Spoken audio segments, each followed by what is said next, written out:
मधुकेश्वर मंदिर बनवासी।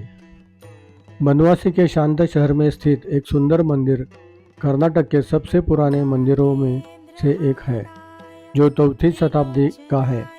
मंदिर का धार्मिक और ऐतिहासिक महत्व है। एक स्थानीय व्यक्ति के अनुसार यह कर्नाटक के महत्वपूर्ण मंदिरों में से एक है और इसे कर्नाटक का तीर्थस्थान भी माना जाता है। इसलिए महाशिवरात्रि के दौरान पूरे भारत से लोग इन त्यौहार को मनाने के लिए इस मंदिर में आते हैं। यहाँ अप्रैल में एक प्रसिद्ध रथ यात्रा उत्सव भी होता है।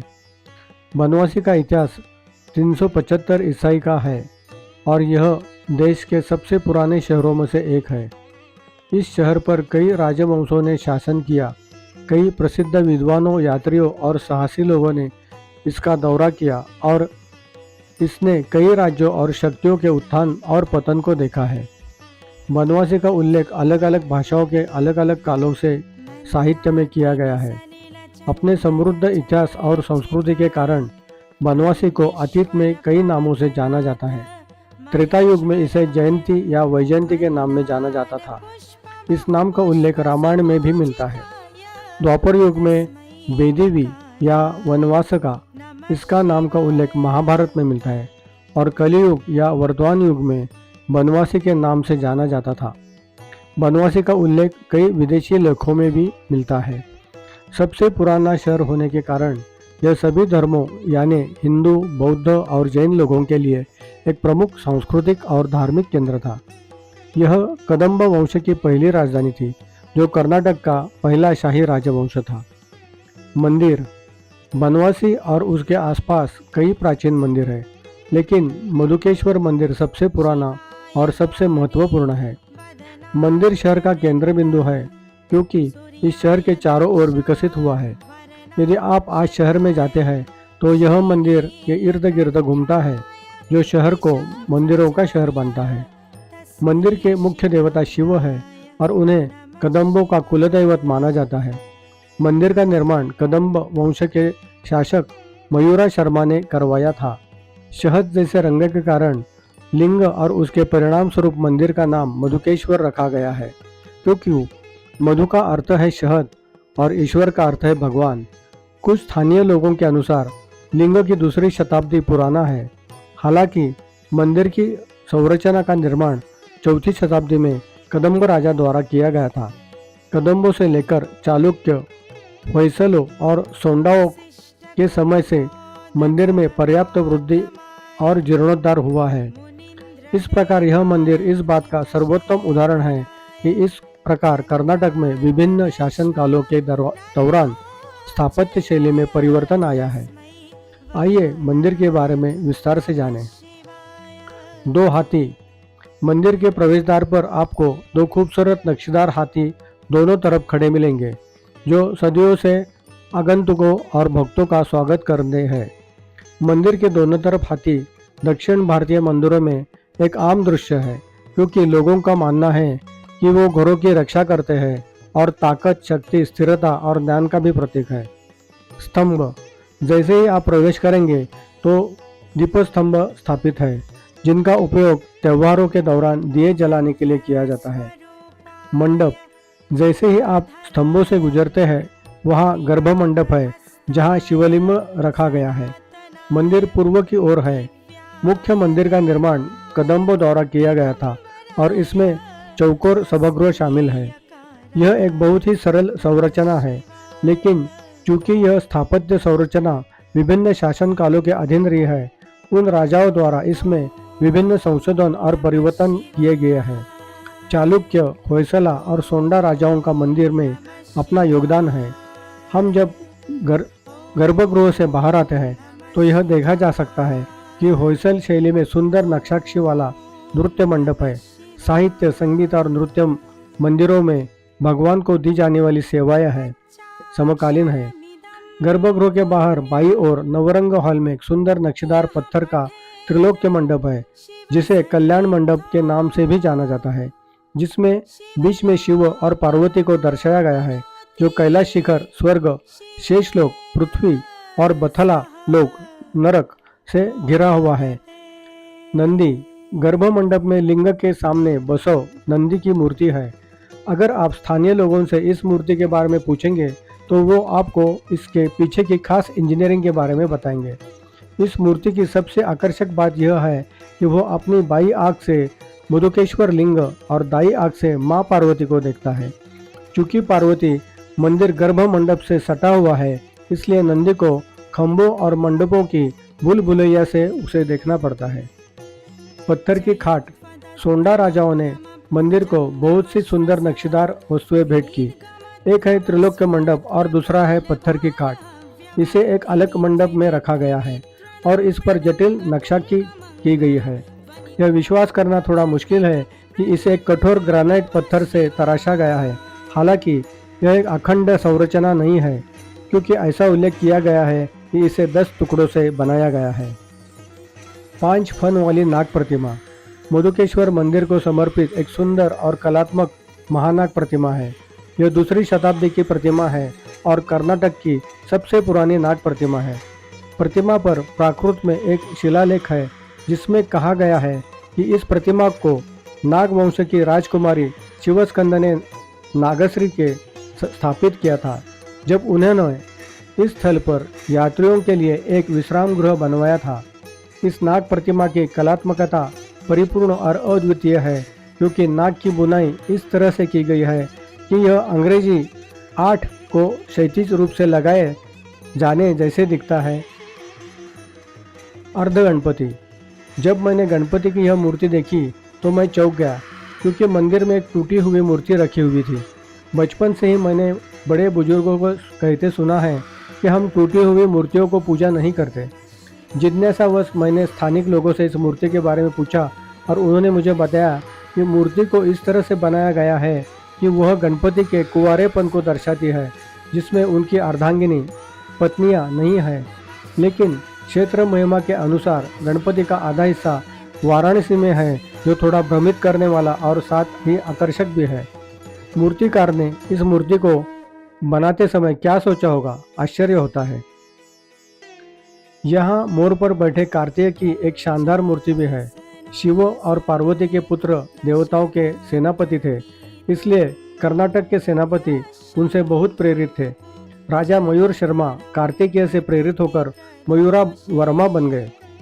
इस तरह गर्भगृह या गर्भ मंडप के चारों ओर छोटे छोटे मंदिरों में देवी देवताओं के की कई प्रतिमाएं हैं। यह वास्तव में प्रतिमाओं के संग्रहालय जैसा दिखता है। इनमें से कुछ मंदिरों को विभिन्न राजाओं ने अपने शासनकाल में जोड़ा था।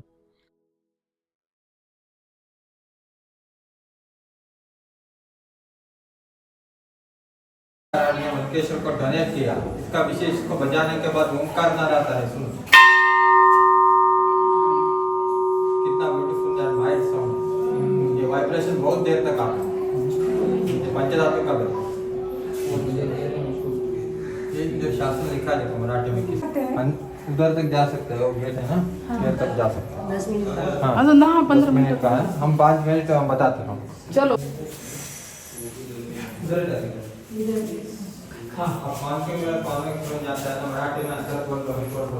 मैंने उस खूबसूरत लकड़ी के नक्शीदारों को देखा जो लगभग 400 से 500 साल पुराना है और सोंडा राजाओं के शासनकाल के दौरान बनाए गए थे।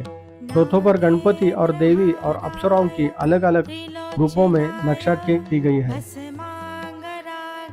जैसे कि पहले बताया गया है कि यह मंदिर एक छोटे से शहर बनवासी में स्थित है, जिसके बारे में ज़्यादातर लोग नहीं जानते। आपको मंदिर के आसपास कोई पर्यटक नहीं मिलेगा जो इसे घूमने, बैठने और इतिहास और संस्कृति को जितना चाहे उतना समय बिताने के लिए एक शांतिपूर्ण जगह बनता है।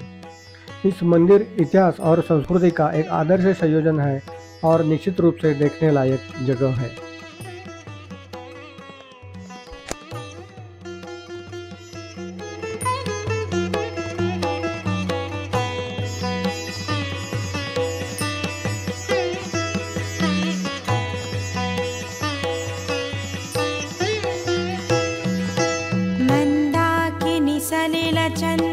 चर्चिताय नन्दीश्वर प्रमथनाथ महेश्वराय मन्दार पुष्प बहुपुष्प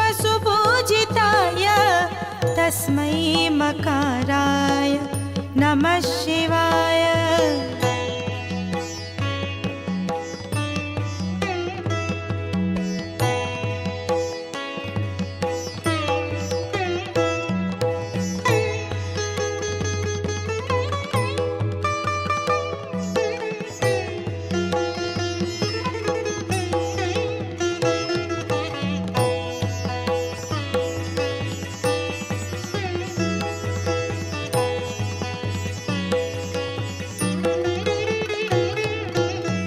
शिवाय गौरी वदनाब्जवृन्द सूर्याय दक्षवरनाशकाय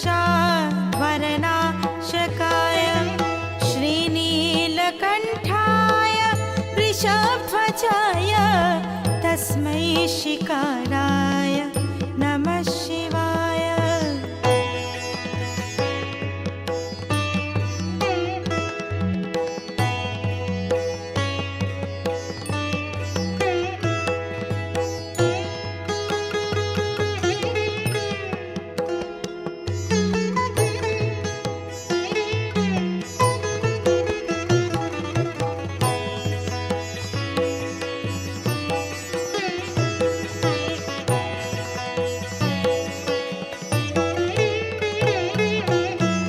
वसिष्ठकुम्भोद्भवगौतमार्य मुनीन्द्रदेवार्चितशेखराय चन्द्रार्कवैश्वानरलोचनाय तस्मै वकाराय नमः शिवाय।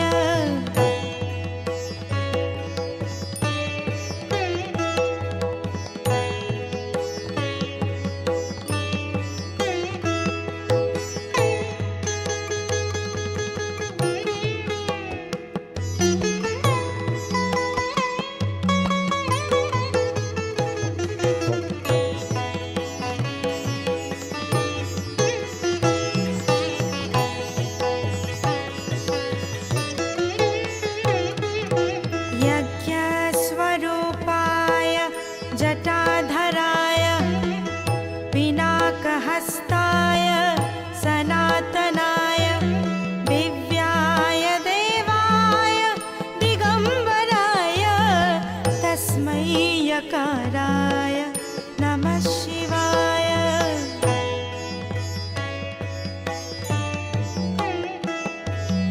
ॐ नमः शिवाय। ॐ नमः शिवाय। ॐ नमः शिवाय।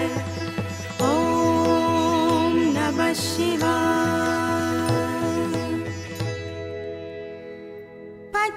पञ्चाक्षरमिदं पुण्यं यः पठेत शिवसन्निधौ शिवलोकमवाप्नोति शिवेन सह मोदते।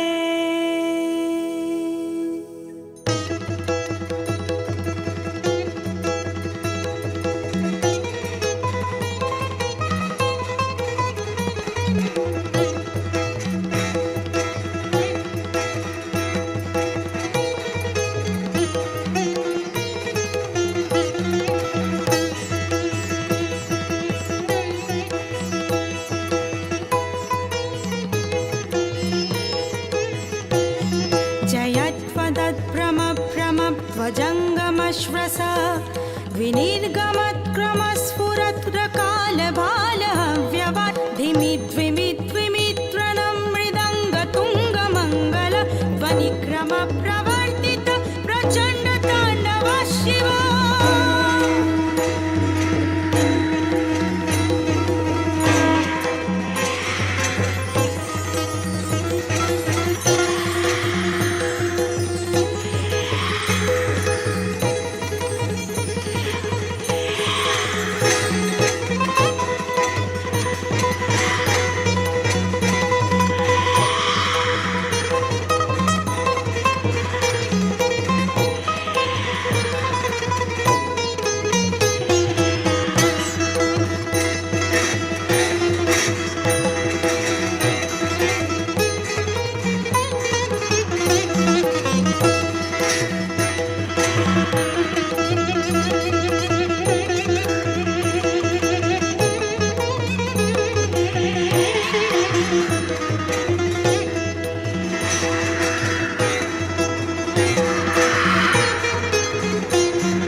शव